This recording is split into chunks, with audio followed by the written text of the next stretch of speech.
Some positive news is coming out for Bianca Belair, so we'll see what's new there. We'll also check out what's going on with John Cena, Rhea Ripley, and more. Starting things off with big news for Bianca Belair. Just a few days back, Bianca Belair said that her finger was still a massive issue for her, but how surgery was even an option on the table.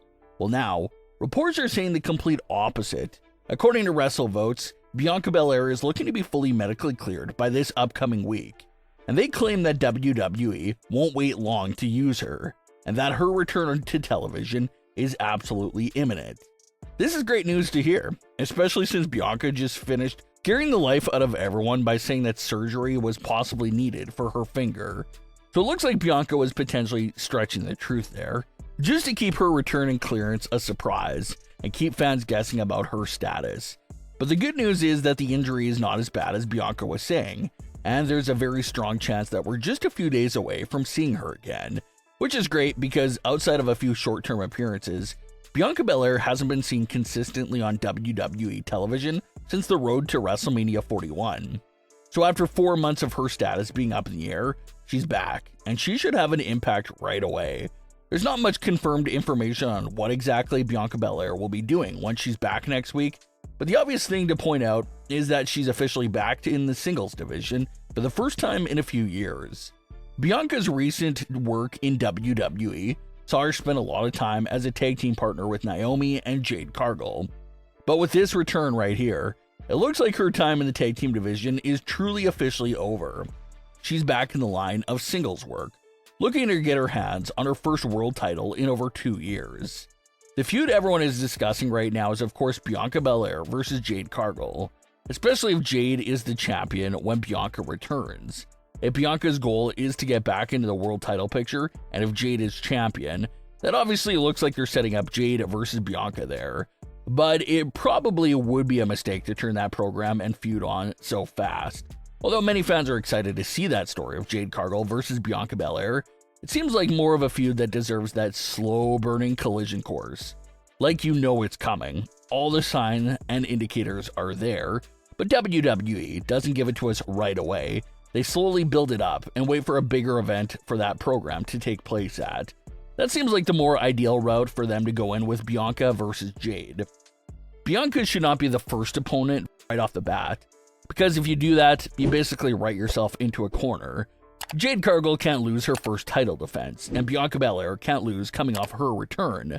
Seeing that match in the immediate future would no doubt mean a disqualification finish, because both women just can't afford a loss right now. But if they stretch it out a bit, let Jade Cargill stack up a bunch of wins and successful title defenses, and then let Bianca Belair come in like that final boss for Jade Cargill to face, that definitely seems like a way better approach to the feud right there. Jade stacks her momentum with successful title defenses, and Bianca stacks her momentum by running through everyone to become #1 contender for Jade's title. So you can already see the seeds for that collision course in there. That is where the road is leading to right now. But the big question is, when will they pull the trigger and have that match take place? A lot of fans still look at WrestleMania 42, but we'll see if WWE can keep them apart all the way until next year's WrestleMania. Do you think Bianca vs. Jade should happen in 2025, or hold off until next year's WrestleMania? Rhea Ripley was a big focus during some episodes of WWE's Unreal series, and one of the things that they focused on was her 2024 April injury. Rhea Ripley had just successfully defended her title against Becky Lynch at WrestleMania and was riding high, and the Raw after WrestleMania included Liv Morgan attacking Rhea Ripley in the backstage area to kick off that feud with each other. Only issue being that Rhea was injured during that segment, severely injuring her shoulder and collarbone when she landed against that wall. Rhea decided to go the non-surgery route for the injury, which made it extremely faster for her to return. Rhea made her way back to the ring just a few months after that injury took place, but since she didn't get the surgery, she had a massive bump in the area of that injury that's still there in current day.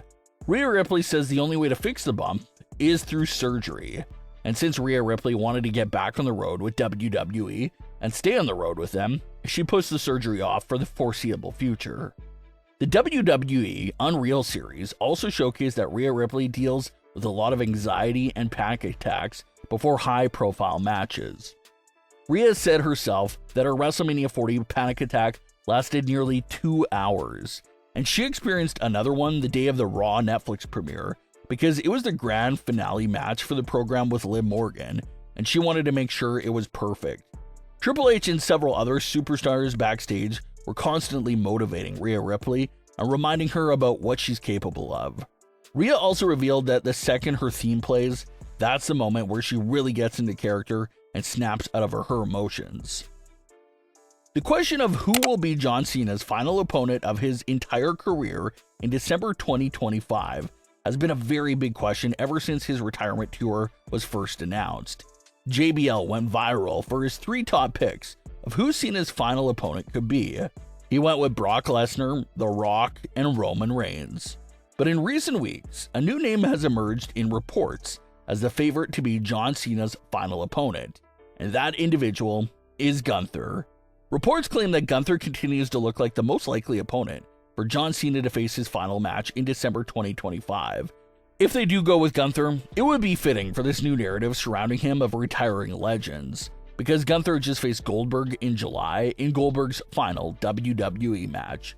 So if Gunther ends up retiring both Goldberg and John Cena in the same year, that's a massive accomplishment for his career and sets him over the top for sure. Gunther was recently speaking with Radio Times, and the topic of facing John Cena in 2025 came up. And Gunther had this to say about the question and John Cena's retirement tour in general. Quote, "It's a great way to do it. If somebody deserves it, then it's him. It's good to have him back around, obviously. I have not interacted with him or seen him much because he's on Smackdown mostly. But who knows? There's still a long time left. So maybe there's a chance to get in there with him before he hangs it up." End quote. Gunther went on to say that John Cena didn't have to do a retirement tour at all, how he's a made man with bigger fish to fry, but because of his love for the industry, he wanted to dedicate himself to do it one last time. And Gunther feels like it's such a classy way to go out. So hopefully this match does take place sometime within the next few months. The first half of John Cena's farewell year was dedicated to his 17th world title reign and reigniting some flames with some former rivals. So hopefully the second half has a fresh spin to it, and maybe he can take on some new stars that he's never shared the ring with before, such as Gunther. So fans are looking forward to that match taking place here in the coming months. But what are your thoughts on today's stories? Leave your comments below, don't forget to subscribe with all notifications on, and leave a like if you enjoyed. Thanks for watching, guys.